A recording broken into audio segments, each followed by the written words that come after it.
नमस्कार दोस्तों, आज का डिक्टेशन 100 शब्द प्रति मिनट स्टार्ट होगा 5 सेकंड बाद। स्टार्ट। संयुक्त राष्ट्र संघ के कई सर्वेक्षणों के आधार पर यह तथ्य सामने आया है कि दुनिया का 2/3 श्रम महिलाएं करती है। महिलाओं का आर्थिक योगदान 30% है और तिहाई महिलाएं घरों में काम करती हैं। 83% महिलाएं खेतीहर मजदूर हैं तथा उनमें अधिकतर पशुपालन, दुग्ध संबंधी उद्योगों में काम कर रही है। आज लगभग 80% कामगारों में अधिकांश महिलाएं हैं जो अपने घरों में झुग्गियों के भीतर बैठकर कताई, रंगाई आदि का भी काम करती है। बड़े बड़े शहरों में अधिकांश महिलाएं जो फुटपाथों पर झुग्गियां डालकर अपने बच्चों और आदमी के साथ रहती हैं, सुबह उठकर अधिकांश घरों या कोठियों में झाड़ू पोछा लगाना, बर्तन साफ करना, कपड़े धोना आदि का काम करती है। इन्हें नाम मात्र की मजदूरी दी जाती है। इस प्रकार की महिलाओं की ओर देश का सबसे पहले ध्यान अहमदाबाद की स्वाश्रयी कामगार सेवा संस्था ने खींचा। इसी संस्था ने पहले बुनकरों, कपड़ा, बीड़ी तथा बांस उद्योग में लगी लाखों स्त्रियों के सहकारी संगठन स्थापित किए और उनके लिए एक सहकारी सेवा बैंक की स्थापना की। महिला मुक्तिवाद अंग्रेजी के फेमिनिज्म शब्द का पर्यायवाची है। इस शब्द की आज तक कोई परिभाषा नहीं बनी जो हर समय और स्थान पर लागू की जा सके। यह एक ऐसा आंदोलन है जो महिलाओं को अपनी आज़ादी हासिल करने और उन्हें सुरक्षित रखने के लिए चलाया गया है। समय समय पर इसके उद्देश्यों को कभी अत्यधिक कठोर, अपेक्षाकृत उदार, लचीला एवं व्यापक बनाने की कोशिश की जाती रही है।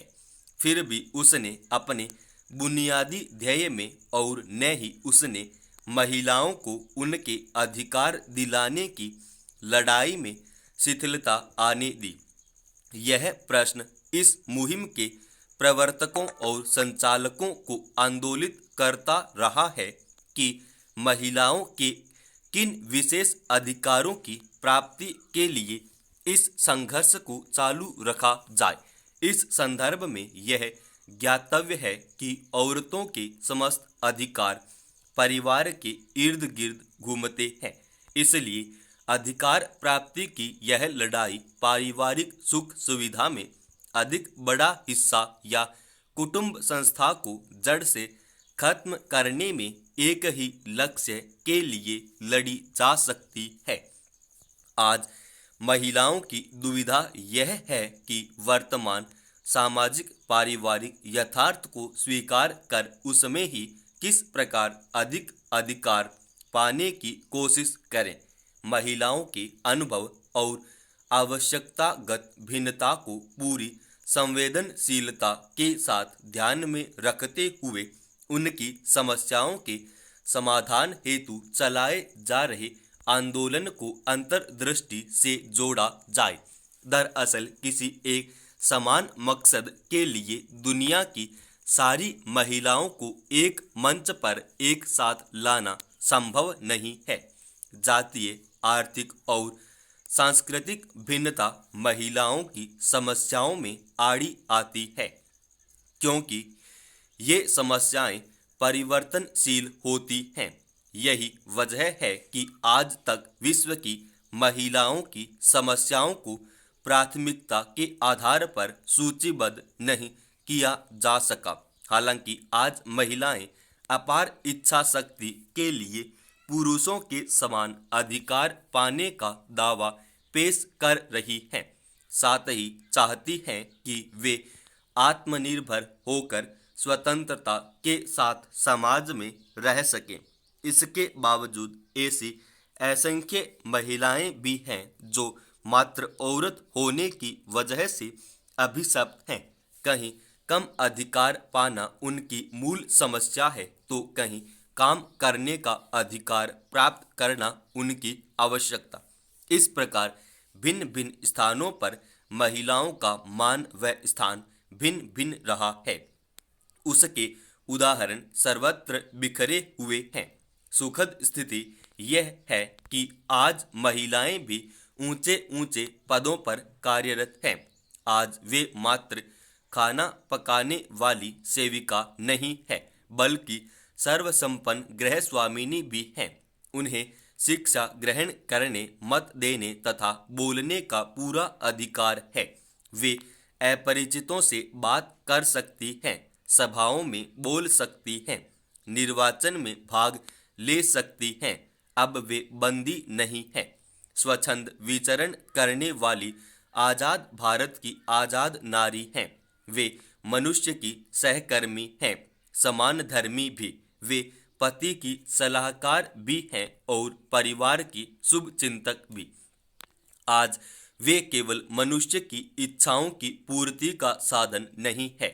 आज की जीविकोपार्जन करने वाली महिला को घर तथा समाज में अधिक सम्मान प्राप्त है। सिनेमा हॉलों में सिनेमा देख सकती हैं और शादी ब्याह में भी जा सकती हैं।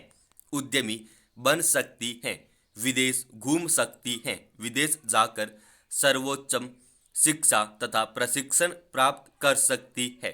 आज महिला को संपत्ति का अधिकार प्राप्त है। इसके बावजूद आज भी महिलाएं दहेज की कुप्रथा से पीड़ित हैं। उन्हें मारा पीटा जाता है, जलाया जाता है, सताया जाता है, जिनसे तंग आकर कई महिलाएं आत्महत्या करने के लिए मजबूर हो जाती हैं और कोई कोई तो आत्महत्या भी कर डालती है। क्या इन स्थितियों के रहते महिलाओं का संपूर्ण विकास माना जाएगा?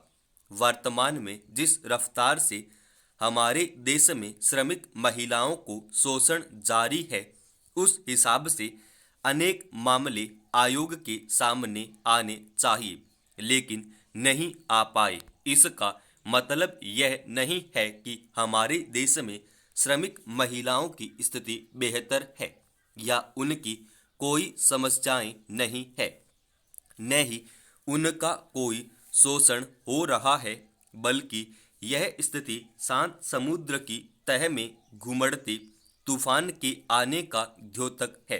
वर्ष 1986 के समान पारिश्रमिक अधिनियम के अनुसार तो महिला तथा पुरुषों को समान कार्य के लिए समान वेतन प्राप्त करने का अधिकार है।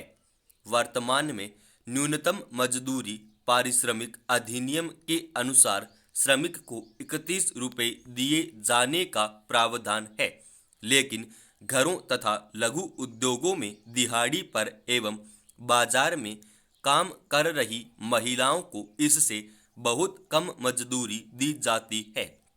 सिलाई कढ़ाई के कामों में लगी महिलाओं को निश्चित अवधि से ज़्यादा काम करने के बाद भी 15-20 रुपये से ज़्यादा नहीं मिल पाते हैं।